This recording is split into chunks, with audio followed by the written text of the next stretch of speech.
So this very popular TikTok couple, the wife has just filed for divorce, alleging infidelity, and here's the breakdown. If this is your first time watching me, go ahead and press that follow and that share button. This just lets you know, maybe all TikTok and Instagram couples are not goals, but I will tell you this. They were goals for me for a while because I really enjoyed the content. Another social media love story has officially crashed and burned. The Scotts are done with Christy filing for divorce from estranged husband Desmond Scott.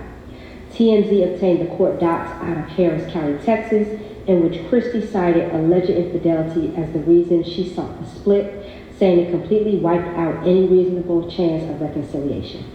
The paperwork says the couple will soon stop living together as husband and wife. Side note, I did hear another creator say they just purchased a brand new house, so that's a little sad. They met at 14 and then tied the knot later in 2014 and shared 2 sons. The split will likely blindside fans since the two built their brand on joint content packed with family chaos, design, and renovation projects, and prank vids, though she last posted him on TikTok back in early December. They also co-own Meant to Be Films, a production company centered on wedding videography and storytelling, and as of now, it's unclear what happens to the business post-breakup. We've reached out to reps for Christy and Desmond, so far no word back. I just want to say, I do not understand how this man could have a beautiful woman like this. She is funny, she is engaging, she's a mother, her body snapped back very quickly, and according to these court documents, you still cheated. So I just have to say why. A lady once told me cheating is never on the woman, it's on the man. But best of luck to both of them. She'll definitely bounce back. Interesting commentary. Let me start here.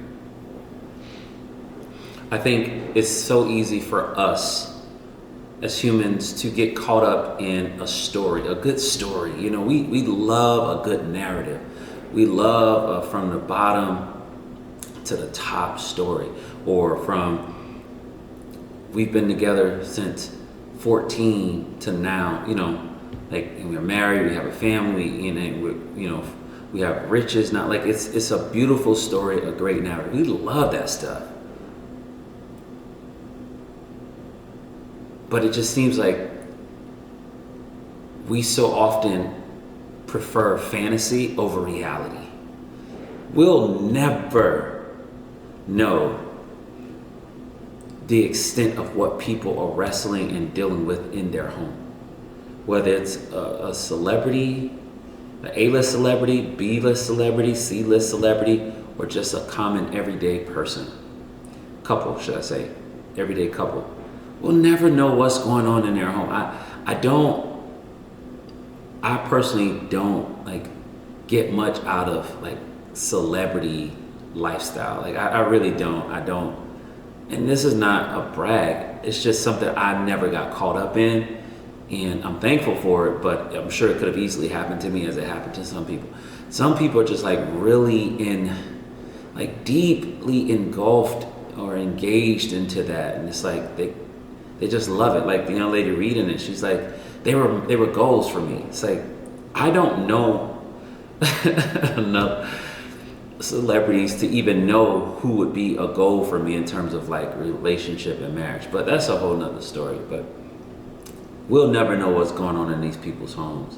And we have to be careful to not fall into like idolatry and worship of people and coveting a lifestyle. A lot of times people are following these people because they're not happy with their lives, so they're living vicariously through people they don't even know.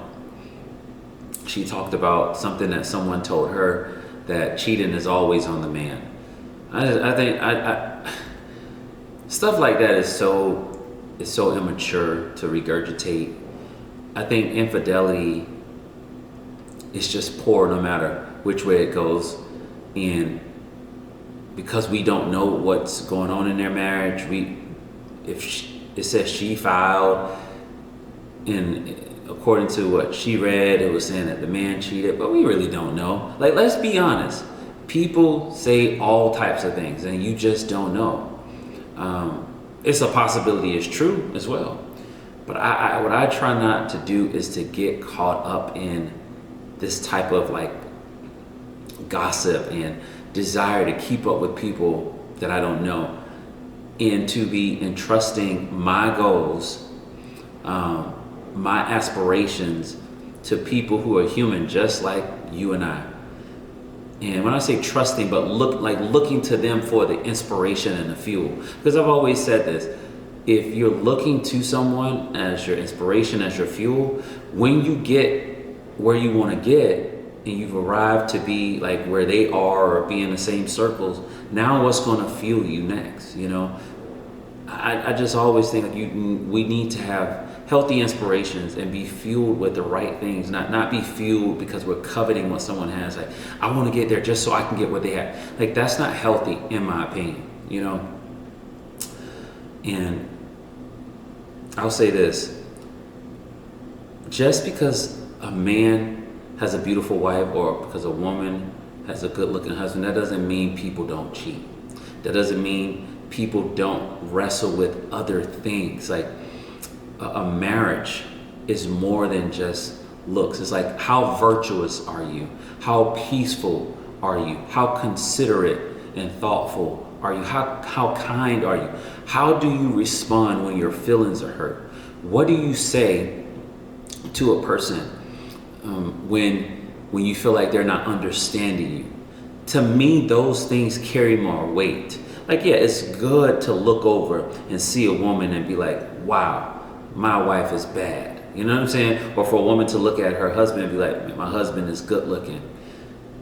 That's great. But if you don't have virtues and qualities in your marriage that keep peace in your home, that keep respect and honor and thoughtfulness flowing from one to another. If you don't have God in your marriage, see, a lot of times I hear these people and they're talking about these couples or goals. We don't know if these people really value God.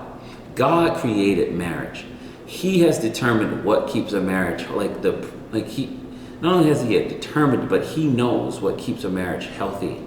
You know, and that's him being at the center. Two people, a man and a woman being gracious with one another, a man and a woman being quick to forgive. There's a brother who's married. I always remember this. He told me one of the things to know about marriage is to be quick to forgive, you know? And I often hear brothers talk about marriage, and I'm always encouraged and inspired by how they lift up their wives and how they speak about their wives. And then when I even hear godly women talk about their husbands, like they speak about them in a way that's so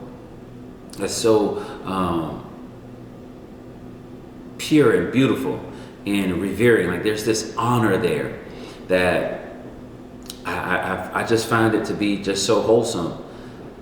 But I even know, even with them being God-fearing, loving each other, there are challenges there. So how much more people who don't have God or who just throw God's name out there, but you can see through their lifestyle, through what they share, what they post. I got another video coming up about social media etiquette. You'll have to check that out. But you can just see through their lifestyle that they really don't have an intimacy with God. They don't have fellowship with people who are walking with Jesus and are striving to honor him. Not legalistic, not self-righteous, not religious zealots, but people who have a desire and a heart to please God, to please the Lord. You know, you can just tell by what they post, what they say, what they talk about, their frameworks. You could just see, because what people post and what we say out of our mouths is a reflection of our heart posture towards God or against him, which whatever comes out is a demonstration of that. So hearing her say, you know, these were her goals, it's just kind of scary. You don't even know these people.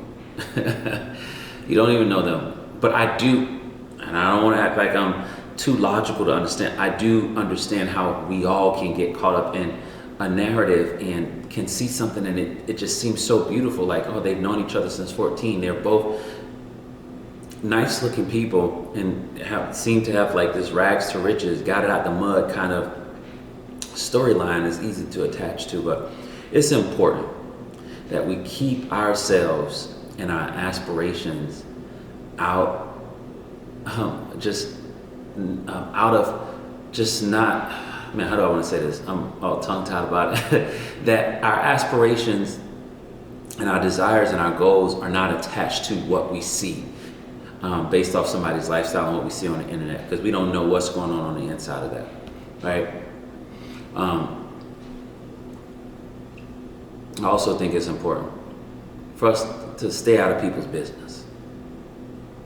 Talking about like, oh, like she's ready to make a conclusion about who the problem was, how you know, he was tripping and it's his fault. We really don't know. Like I've said this before, you really don't know. Ultimately, cheating is wrong. No matter what a person does, it's wrong. Man or woman, you don't know what's going on in them people's home. You know, you just don't know. Like, you know, I hear people talk about when, you know, people who are victims of domestic violence, and they be like, well, why did they stay? Why did they do this? You don't know what was going on in those people's home. You don't know. So stop. Like, we don't have to know. Let me say this.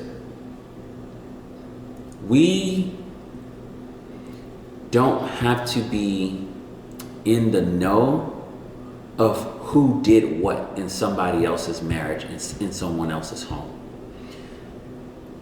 We can simply be at peace and okay with just learning something from their situation. But nah, we don't want that. That's not enough. We need to be in these people's business. We need to be on somebody's side, either her side or his side. We need to be able to have something to say about them. You know, it's like this desire for control, this desire to be able to put our lips on anything and everything. Like, it's okay to be quiet. It's okay to say, man, I'm sorry to hear that. Maybe there's something I can learn from it, as you know, when it's all said and done. But trying to take a side, it just shows like there's this bias, and the heart is not really set on really like seeing it for what it is versus seeing it for what we want it to be. Because oftentimes, you know, men and women, we take sides. So we want to see it for what we want it to be. If it's a woman wanting to see the girlies be right, she's like, oh, you know, she quickly does that, like get on the woman's side. And men, if we want men to be right, you know, and then this is where that gets bad. And this is still on topic. It gets bad because we want the person that we're rooting for to be right so bad that we'll ignore the problems and the fault that they had in the things that happened. Or we'll try to rationalize why it was okay that they did what they did, even though it was wrong. That's why it's just, we have to be careful. It's dangerous to just try to get out here and just pick a side and speak too quickly. We need to just be okay with learning from people's situations, not feeling a need or an obligation to take a side or to know what happened exactly. Just leave it alone. And stop making them our goals. You know, there's plenty of principles in the Bible that if we make those our goals, we'll have above and beyond what we see a lot of these celebrities have. Because, you know, what we get from following God's word and the wisdom in his word is greater than anything that any celebrity, any money can offer. Y'all take that. I feel like that's a mic drop right there. I'm gonna leave it at that. Y'all let me know what y'all think about this in the comment section, and I'll catch y'all in the next video.